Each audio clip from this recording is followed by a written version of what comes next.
네, 하나님 말씀 함께 보도록 하겠습니다. 요한일서 4장 11절에서 21절입니다.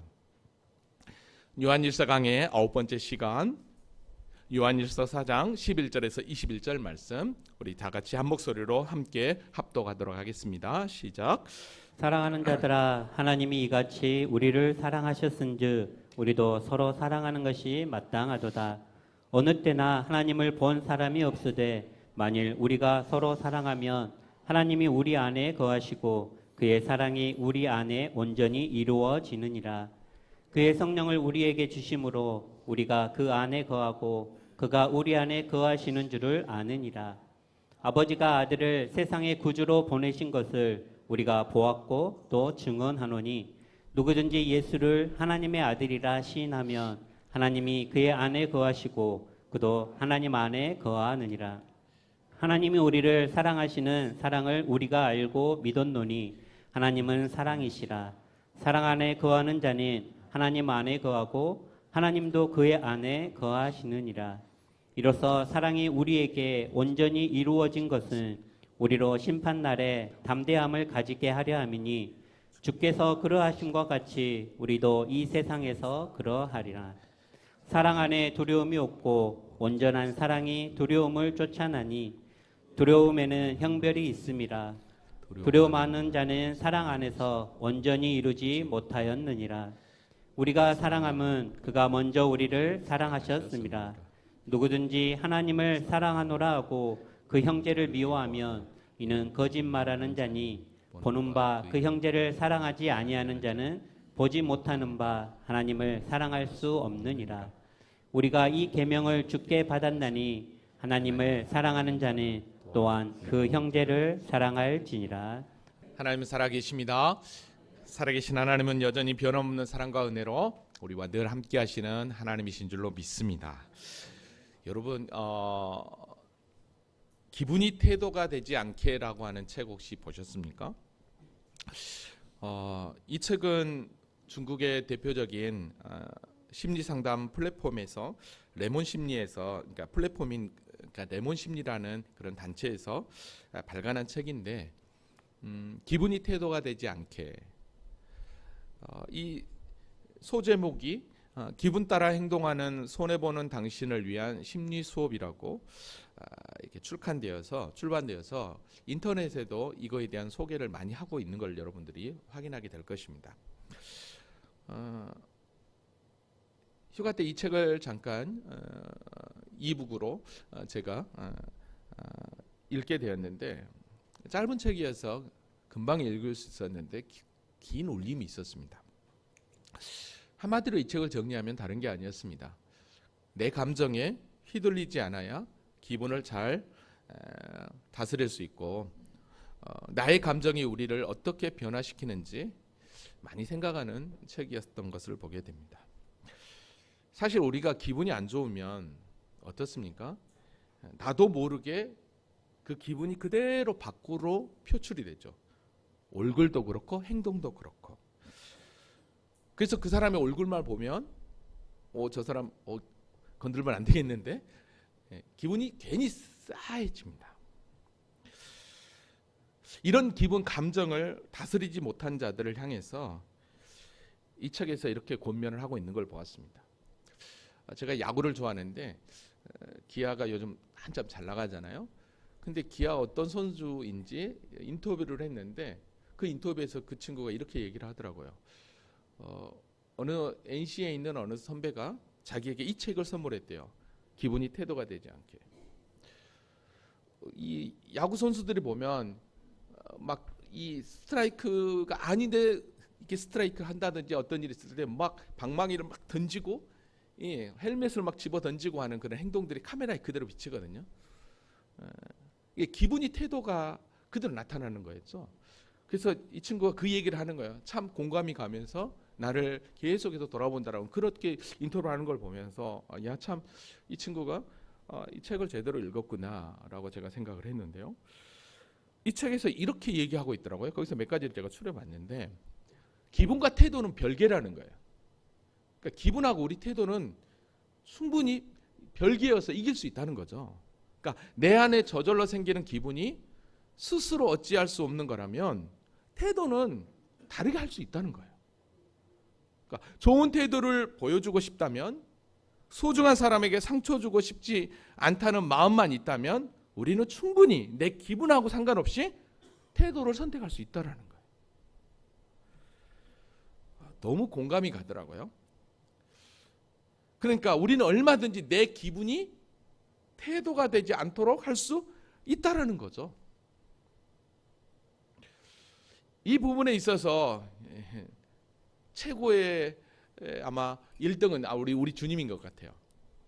왜냐하면 마지막 십자가를 앞둔 상황에서 6월절 만찬할 때 당신을 배반하고 팔아버릴 그런 가룟 유다나 제자들을 향해 친히 발을 씻어주시고 떡을 떼어주시는, 끝까지 사랑하시는 그 주님. 감정은, 기분은 우리 주님도 사람이었기 때문에 너무 미웠을 거예요. 그러나 그 제자들을 향한 태도는 전혀 요동하지 않았다는 거죠. 이 책에서 공감되는 말이 참 많이 있었는데 몇 개만 잠깐 소개한다면, 첫 번째로 기본적으로는 내 감정은 내 책임이라는 것을 인지해야 된다는 거예요. 내 감정은 내 책임이라는 걸 먼저 인지하라는 거예요. 그러면 충분히 태도를 어찌하게 할 수 있다는 거죠.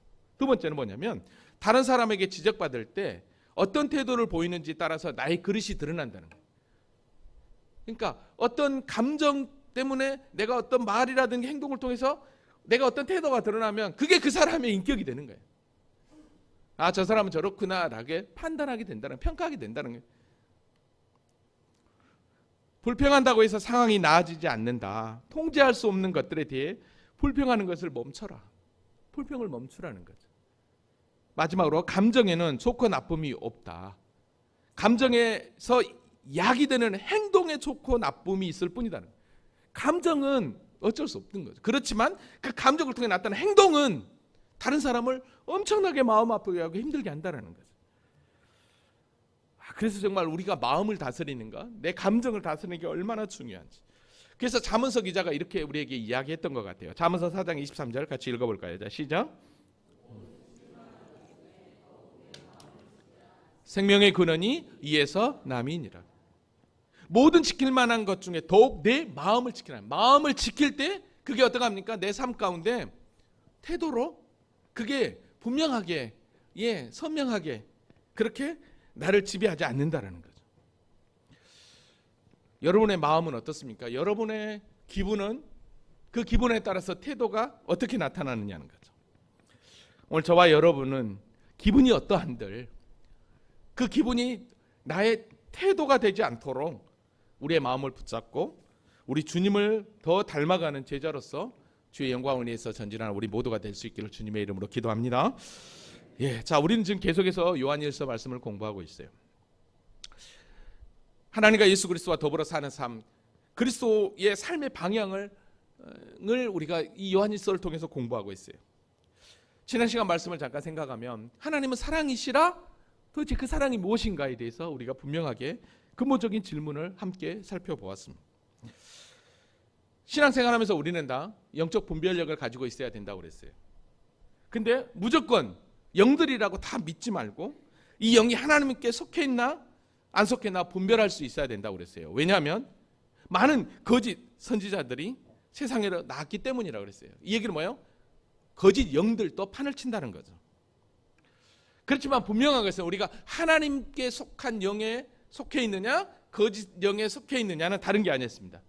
하나님께 속한 영은 어떤 영이었느냐, 즉 예수가 육체로 성육신하신 그리스도이심을 시인하는 것, 이것이 곧 하나님께 속한 영에 사는, 따라 살아가는 존재였다라는 거죠.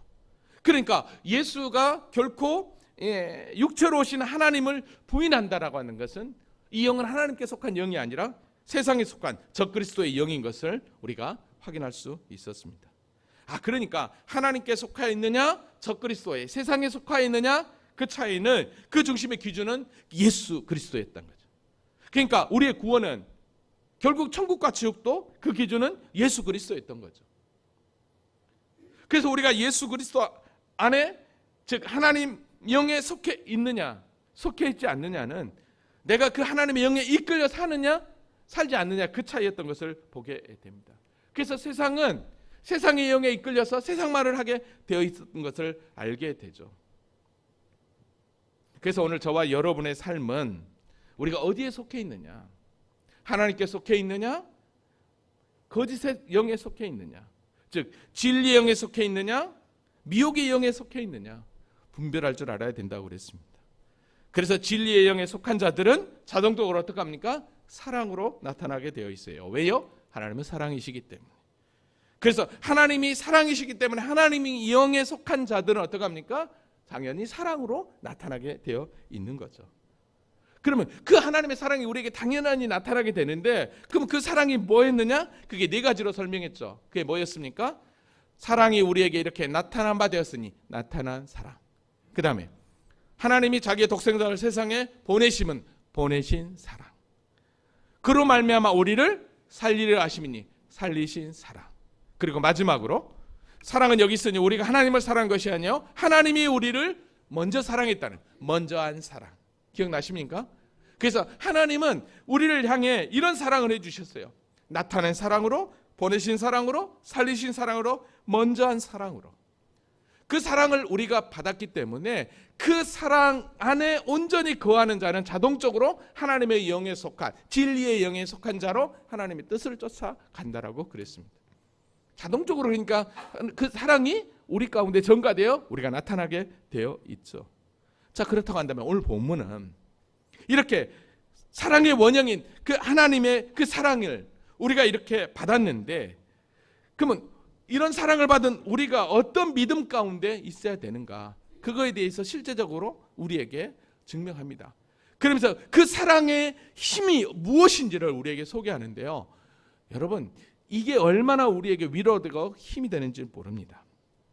아무튼 오늘 본문을 통해서 다시 한 번 더 우리가 어떤 사랑 안에 거하고 있는지, 그리고 우리는 어떤 사랑을 행하며 믿음 가운데 나아가야 될 것인지 발견하는 복된 시간 될 수 있기를 주님의 이름으로 기도합니다. 자, 그러면 오늘 본문으로 한 절 한 절 한번 공부해 보도록 하겠습니다. 자, 11절 같이 읽어볼까요? 자, 시작.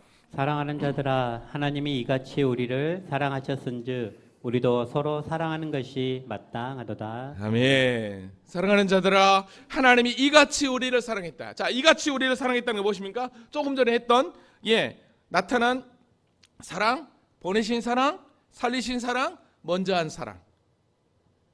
이런 사랑을 어떻게 해요? 우리에게 이같이 우리를 사랑, 이렇게 나타나게 우리를 사랑했다라는 것입니다. 그러니까 이 사랑을 우리에게 나타냈으니까, 이 사랑을 우리에게 보여줬으니까 우리도 서로 사랑하는 것이 뭐하다? 마땅하다라는 거예요. 제가 마땅하다라고 하는 말의 원어적 의미를 살펴보니까 빚진 채무자가 채권자에게 갚아야 될 당연한 책임을 가리킬 때 쓰는 단어가 이 마땅하다라는 단어더라고요. 그러니까 하나님이 우리에게 먼저 사랑을 나타냈으니까 그 먼저 받은 그 사랑을 받은 우리도 당연하게 책임과 의무를 가지고 사랑해야 함이 마땅하다, 이런 말이었던 것이죠. 여러분, 우리가 이렇게 하나님의 사랑을 받아 하나님의 사랑을 그대로 나타내면 우리를 통해서 뭐가 나타나겠습니까? 하나님이 나타나게 되는 거예요. 그리스도의 사랑이 그대로 나타나게 되어 있는 것입니다.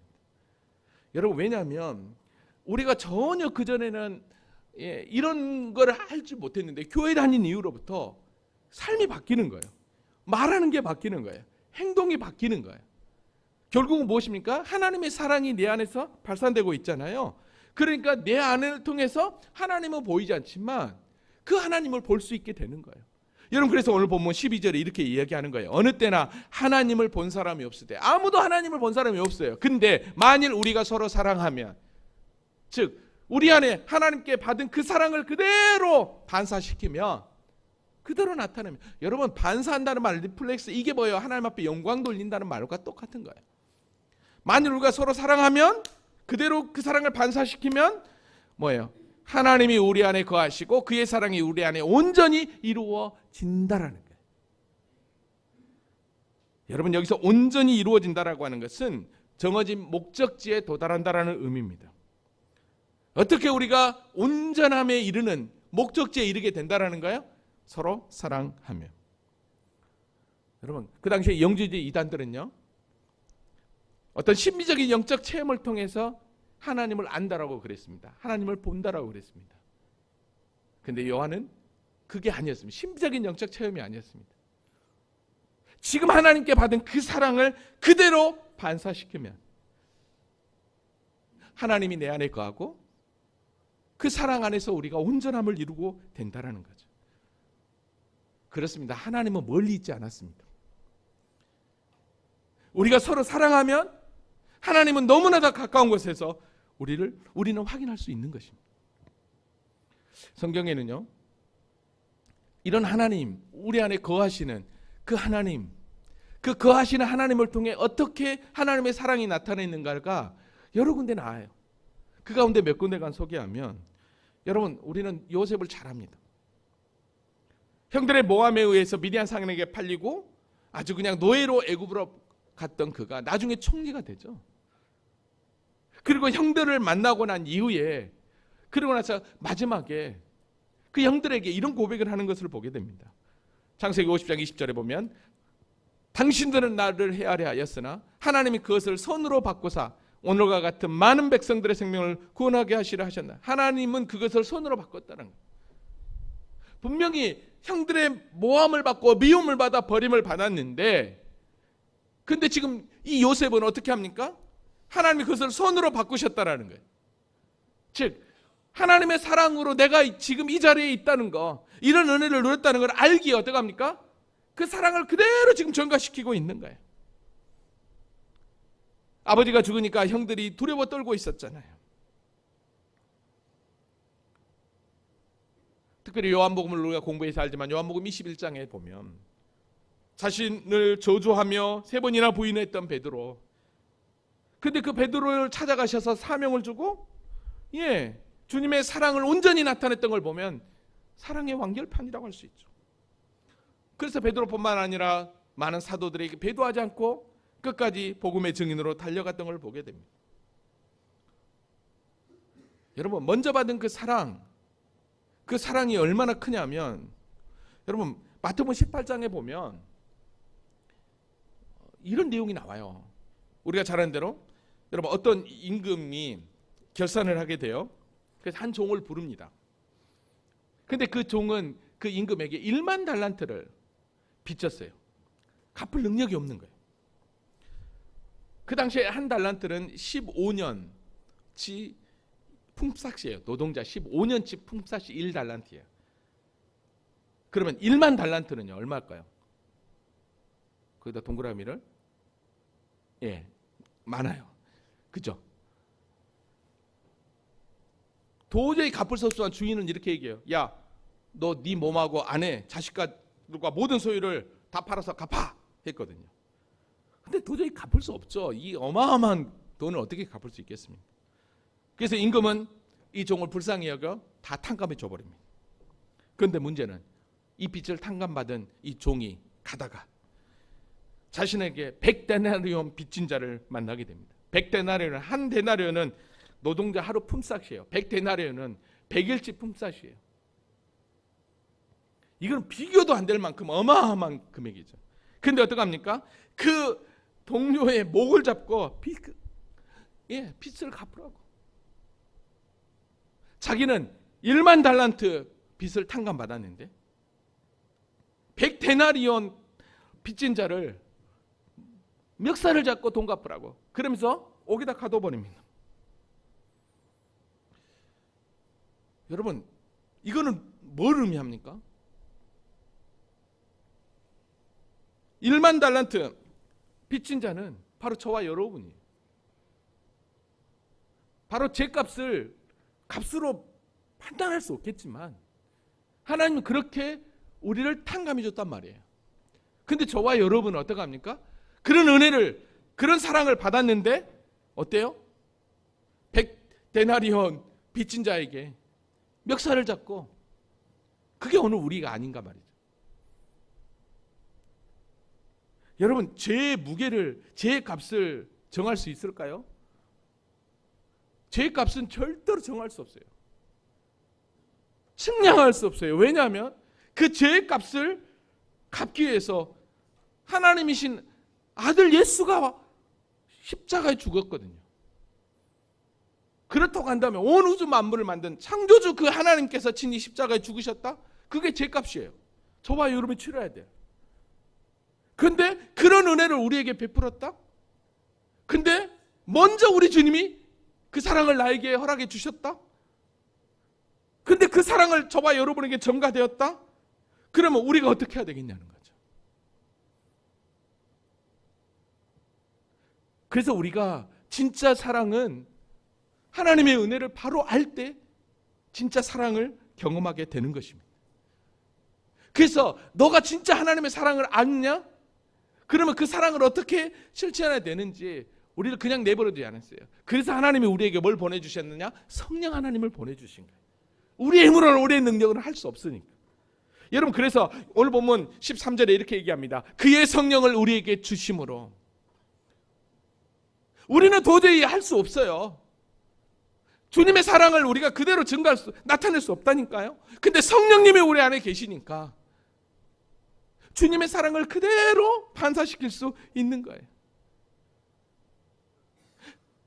그의 성령을 우리에게 주심으로 우리가 그 안에 거하고 그가 우리 안에 거하는 줄을 아느니라 라고 그랬어요. 안다라고 그랬어요. 깨닫게 된다라는 거예요. 여러분, 성령님은 이렇게 우리가 어떤 존재인지를 깨닫게 하시는 거예요. 성령님에 대해서는 우리가 요한복음을 공부할 때 많이 살펴봤어요. 특별히 요한복음 14장 17절은 이렇게 얘기해요. 그는 진리의 영이라 세상은 능히 그를 받지 못하나니 이는 그를 보지도 못하고 알지도 못함이라. 그러나 너희는 그를 아나니 그는 너희와 함께 거하시며 또 너희 속에 계시겠습니다. 자, 성령님이 오셔서 우리 가운데 거하신대요. 그래서 고린도전서 2장 10절에 보면 오직 하나님이 성령으로 이것을 우리에게 보이셨으니 성령은 모든 것 곧 하나님의 기쁜 것까지도 통달하시느니라. 그러니까 우리가 성령 충만할 때 하나님의 기쁜 것까지 통달하니까 우리 안에 어떻게 합니까? 하나님께 받은 그 사랑을 그대로 리플렉스 반사시킬 수 있는 거예요. 오늘 보면 14절 보니까 아버지가 아들을 세상의 구주로 보내신 것은 우리가 보았고 또 증언하였다라고 얘기해요. 사도 요한은 친히 예수님을 보았어요. 경험했어요. 그 당시에 영지주의자들은 영적 깨달음으로 주님을 알았지만 아니었어요. 우리 주님이 누군지를 분명히 알았단 말이에요. 보았단 말이에요. 그래서 그가 지금 증언하고 있는 거예요. 여러분, 우리 주님이 오셔서 뭐라고 그랬습니까? 내가 온 것은 세상을 심판하려 함이 아니요 세상을 구원하려 함이로다. 그러면 누가 구원을 받느냐는 거예요. 어떤 사람이 구원을 받고 하나님의 사랑 안에 거하는 존재냐? 그래서 오늘 보면 15절에 이렇게 얘기합니다. 누구든지 예수를 하나님의 아들이라 시인하면, 누구든지 예수를 하나님의 아들이라 시인하면, 즉 메시아 구원자라 시인하면, 인정하면 하나님이 그의 안에 거하시고 그도 하나님 안에 거하게 되는 놀라운 은혜가 임하게 된다는 거예요.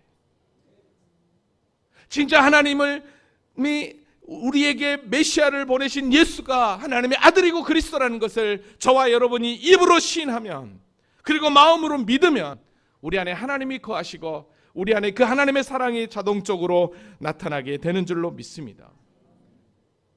이거는 그냥 되는 게 아니에요. 성령 하나님께서 우리 가운데 역사하기 때문인 거예요.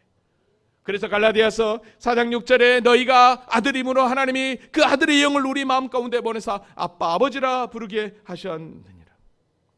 그러니까 여러분, 하나님의 먼저한 사랑은, 나타난 사랑은 정말로 아무도 알 수 없는 우리에게 성령님을 보내주셔서 깨닫게 하시고 알게 하시고, 이게 얼마나 큰 은혜인지 몰라요.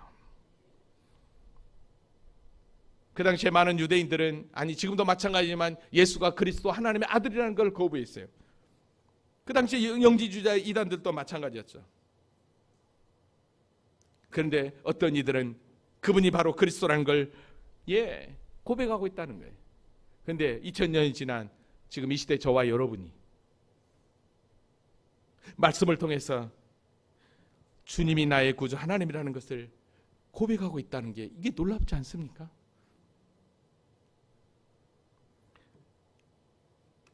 하나님이 우리를 사랑하시는 사랑을 우리가 알고 믿었노니, 우리가 어떻게 알고 믿었냐는 거예요. 하나님은 사랑이시라. 사랑 안에 거하는 자는 하나님 안에 거하고 하나님도 그 안에 거하시느니라. 여러분, 우리가 알고 믿었다고 그랬어요. 여러분, 알고 믿었다? 어떻게 알고 믿었는가? 그건 다른 게 아니에요. 저와 여러분이 교회를 다니면서 복음을 받아들이면서 말씀을 통해서 깨닫게 되는 거죠. 그래서 로마서 10장 17절에 그러므로 믿음은 들음에서 나며 들음은 그리스도의 말씀으로 말미암았느니라. 여러분, 그러니까 오늘 저와 여러분이 하나님의 말씀을 통해서 하나님을 더 알아야 되고 그 하나님의 사랑을 더 느낄 때 우리가 그 사랑 안에 온전히 거함으로 사랑을 그대로 나타나게 되는 거예요. 그래서 성경 전체를 이야기할 때 한마디로 얘기하면 하나님의 사랑이에요. 그래서 오늘 본문도 그 얘기하는 거예요. 하나님은 사랑이시라. 하나님은 사랑이기 때문에 하나님의 영에 이끌린 자는, 하나님을 믿는 자들은 하나님이 사랑 안에 거하고 내가 하나님 안에 거하는 영광을 누리게 되는 것입니다. 여러분, 이것은요 우리를 향한 당신의 언약의 말씀과 똑같은 말이에요. 무슨 말이냐면 레위기 26장 22절에 보면 나는 너희 중에 행하여 너희 하나님이 되고 너희는 내 백성이 될 거라고 그랬어요. 너희는 너희의 하나님이 되고 너희는 내 백성이 될 거다. 이게 뭐냐면 나는 너희 하나님이 되고 너희는 내 백성이 될 거다. 이게 바로 뭐냐면 하나님이 내 안에 거하고 우리가 그 주님 안에 거하는, 이게 언약의 성취라고 할 수 있는 거죠. 이런 놀라운 은혜, 놀라운 사랑을 저와 여러분이 받았기에 여러분은 이 사랑이 얼마나 큰 능력이 있냐면 오늘 보면 여러분 17절이 뭐라고 한 줄 아십니까? 이로써 사랑이 우리에게 온전히 이루어진 것은, 즉 이 사랑으로 말미암아 우리가 온전하게 되는데 그때 우리가 어떤 일이 일어나느냐, 이 사랑의 힘이 뭘로 나타나느냐, 우리로 심판날에 담대함을 가지게 하려 함이니, 주님의 재림과 함께 우리 모두가 심판대 앞에 설 때 담대함을 가지게 한다라는 거예요. 두려움 없이 떨림이 없이 서게 된다라는 거예요. 아멘입니까? 여러분, 세 번역으로 보니까 이렇게 표현되어 있어요. 사랑이 우리에게 완성되었다는 사실은 이 점에 있으니 곧 우리로 하여금 심판날에 담대함을 가지게 하려는 것입니다. 우리가 이렇게 담대해지는 것은 그리스도께서 사신 대로 또한 우리도 이 세상에서 그렇게 살기 때문입니다. 주님 앞에 담대함을 할 수 있는 건 주님이 그렇게 사랑으로 사셨던 것처럼 우리도 그렇게 사랑으로 살 때 온전함을 이루어 주님 앞에 섰을 때 두렵지 않는다는 거예요. 여러분, 저와 여러분이 죄가 없어도 솔직하니 경찰차만 보고 또 경찰만 봐도 괜히 막 그러잖아요. 물론 경찰이신 우리 장로님이나 집사님들 안 그러셨겠지만, 근데 여러분, 심판대 앞에 마지막 심판 때는 얼마나 두렵고 떨리는 장소. 왜요? 거기서 천국이냐 지옥이냐가 나눠지는데, 근데 그곳에서 어떻게 합니까? 담대함을 가질 수 있다라는 거예요. 와, 이게 대단하지 않습니까? 그러면 심판대 앞에서의 담대함을 누릴 수 있는 우리가 주님의 사랑 안에 이 땅 가운데서 거하면 어떻게 되겠습니까? 우리 안에 찾아오는, 세상에서 찾아오는 두려움과 모든 염려와 근심도 능히 이길 수 있다는 거 아닙니까? 우리가 두려워하고 염려하고 근심하는 건 다른 게 아니야. 하나님의 사랑 안에 온전히 머무르지 않으니까 어쩌면 두렵고 염려와 근심이 더 있는 거예요. 여러분의 인생 가운데 두려움과 염려와 걱정이 있습니까? 주님을 더 알아가시기 바랍니다. 나를 사랑하신 그 하나님을 더 알기에 힘쓰시기 바랍니다. 그러면 여러분 안에 되어지는 그 모든 두려움이 사라지게 될 줄로 믿습니다. 그래서 오늘 본문 18절에 이렇게 얘기합니다. 같이 읽어볼까요? 시작.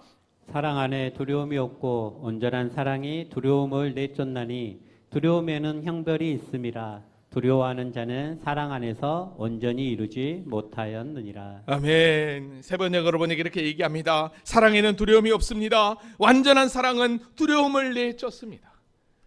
예수 그리스도의 사랑, 하나님의 사랑이 온전히 우리 안에 거할 때 우리는 두렵지 않고 능히 주님이 주시는 평강 가운데, 은혜 가운데 살게 될 줄로 믿습니다.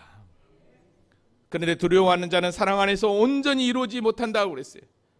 그 얘기는 무슨 얘기예요? 두려워하는 자들은 여전히 하나님의 사랑 가운데 온전히 거하지 못하다는 그런 뜻 아닙니까? 사실 두려움은 인간이 선악과 범죄로 말미암아 찾아온 거죠. 인간의 방법으로는 그 두려움을 이길 수 있을까요? 그것도 죄로 찾아온 것인데 죄의 문제가 해결되지 않으면 절대로 두려움은 해결될 수 없습니다. 재물이, 환경이 잠시 잠깐은 나의 두려움을 해결할 수 있어요. 그러나 그건 영원하지 못해요.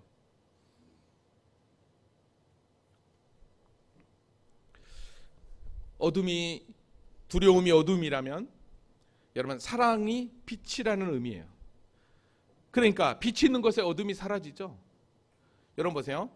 사랑 안에 두려움이 없고 온전한 사랑이 두려움을 내쫓는다고 그랬는데 이런 거 혹시 경험해 보셨습니까? 뭐냐면 내가 너무 힘들어요. 정말 힘들 때 있잖아요. 내가. 근데 누군가 내 옆에 와가지고 내 손을 잡아주는 거예요.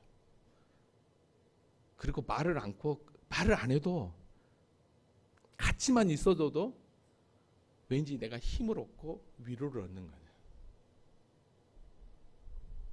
그게 뭐예요? 왜 그럴까요? 그냥 왔는데 사랑이 나에게 전가되는 거예요. 그러니까 그 사랑 때문에 내 두려움이 사라지는 거예요. 그래서 잔치집에 가는 것보다 초상집에 가는 게 더 낫다라고 얘기했던 거예요. 성경. 내가 가서 그 사람의 손을 잡아주고 위로해 줄 때 사랑이 그대로 전가하니까 힘을 얻는 거예요.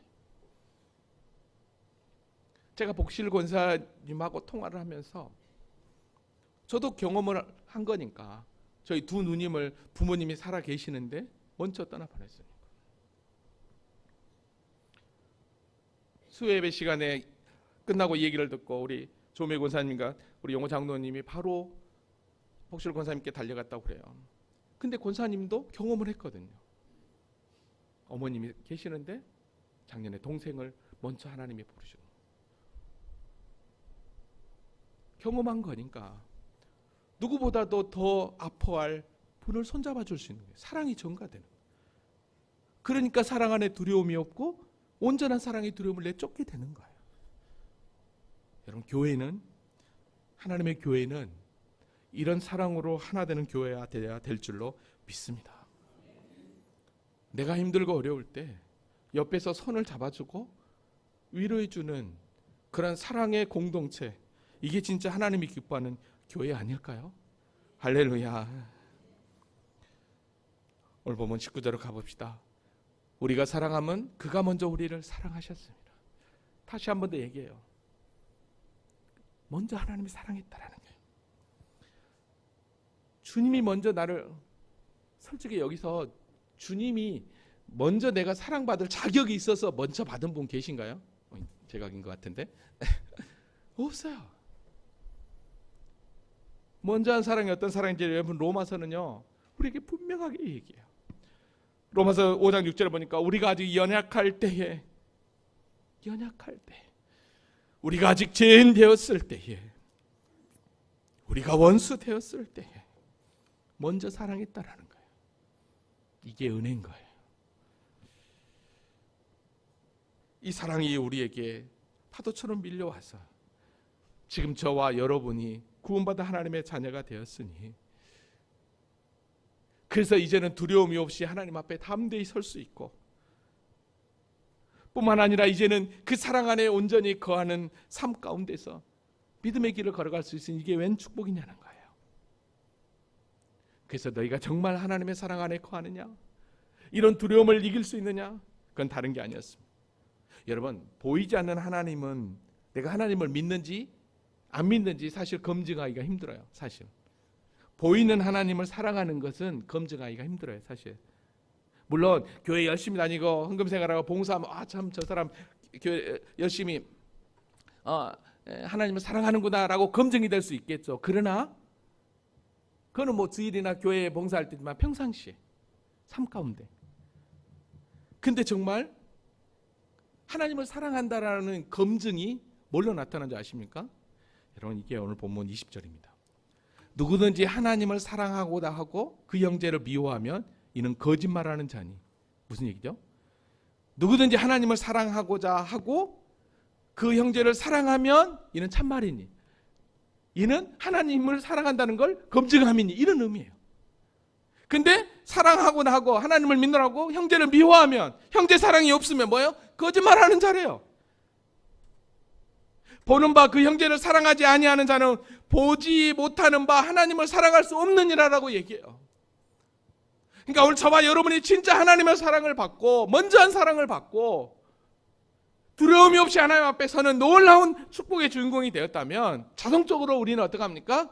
그 하나님을 사랑한다는 믿음이 수평으로 그대로 이동하여서 형제 사랑으로 나타나게 되어 있는 것입니다.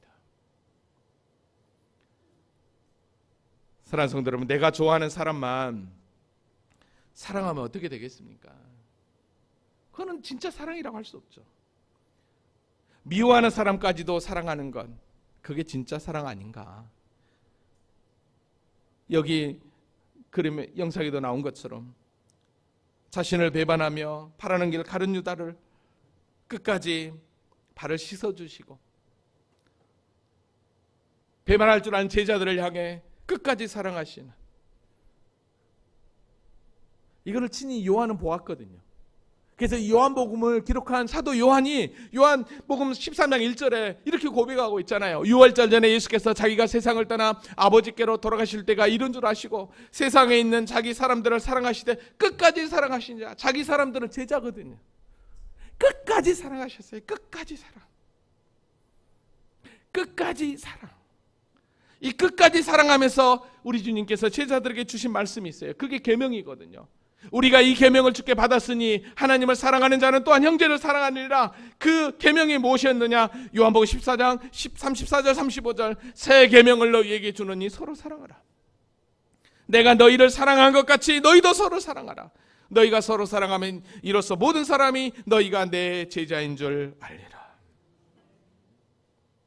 마지막 순간까지도 주님의 사랑을, 이게 진짜 제자 도의 길임을 우리에게 분명하게 말씀하고 있습니다.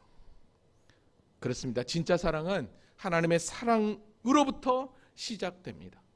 하나님의 사랑을 온전히 알고 깨달을 때 우리 안에 풍성한 사랑이 임하게 되는 줄로 믿습니다. 그래서 다음 시간에 공부할 텐데 요한일서 5장 1절에 이렇게 얘기합니다. 예수께서 그리스도의 힘을 믿는 자마다 하나님께로부터 난 자니 또한 낳으신 이를 사랑하는 자마다 그에게서 난 자를 사랑하느니라. 그에게서 난 자를, 형제를 사랑하게 되어 있는 것입니다. 말씀을 정리합니다. 하나님의 교회 공동체는 사랑의 공동체입니다. 생명 공동체예요.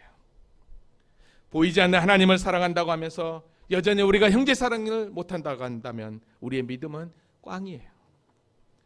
그러나 하나님을 사랑을 받은 우리가 그 사랑 안에 온전히 형제 사랑으로 나아갈 때 두려움을 이기게 하고 또한 그 사랑을 통해서 하나님을 그대로 내 삶 가운데 나타나게 된다라는 거예요. 서두에서 말씀드렸듯이 하나님의 사랑을 그대로 우리가 증거하며 나타낼 때 여러분의 기분이 태도가 되지 않도록 얼마든지 내 기분과 내 태도를 컨트롤할 수 있다는 거. 왜요? 성령님이 우리 안에 계시니까. 그래서 저와 여러분이 정말로 믿음의 길을 걸어갈 때 기분이 태도가 되지 않도록 저와 여러분의 삶 가운데 진짜 형제 사랑을 통해 사랑의 힘이 무엇인지를 우리가 온전히 나타내어 하나님을 증거하는 복된 삶을 살아내는 우리 모두가 될 수 있기를 주님의 이름으로 기도합니다. 아멘.